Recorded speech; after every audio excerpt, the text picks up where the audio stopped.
Global exchange Binance, one of the biggest exchanges, if not the biggest exchange in the world, is looking to buy FTX.com. So this is the non-U.S. business of FTX. It's owned by Sam Bankman-Fried, separate from FTX U.S. It includes FTX Derivatives, which is the Bahamas-based business here. And both CEOs of the exchanges tweeting about it this morning. They say it's a non-binding letter of intent.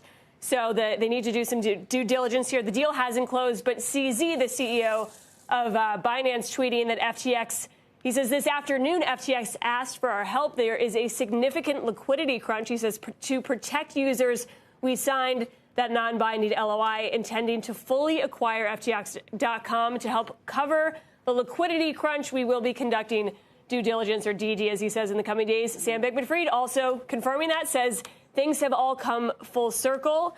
He says FTX.com's first and last investors are the same. We have now come to an agreement on a strategic transaction with Binance. Binance was one of FTX's first investors. We can talk about how we got here and how this drama is all played out. That's what I wanted to highlight, because very different tone from two of these major, let's call them the biggest players in crypto, right? At least two of the biggest players. There's been a feud going on, and the tone that we're getting from these tweets happening, you know, in the moment, SBF is saying things like, a huge thank you to CZ and Binance, where CZ is tweeting things like there is a significant liquidity crunch. So someone's being a bit more generous to the other here.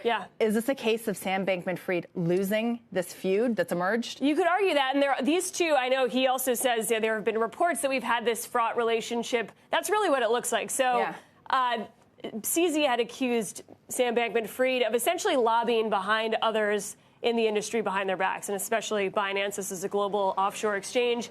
That was where this all started, was in D.C., and the idea that Sam Bankman-Fried had a seat at the table and may have been closer to regulators. Exactly. So that was part of the issue and how this all stemmed. CZ over the weekend had tweeted essentially that it was divesting its holdings in FTX's token that it owned as part of it getting out of the last equity round of FTX. It had this massive amount of FTT tokens.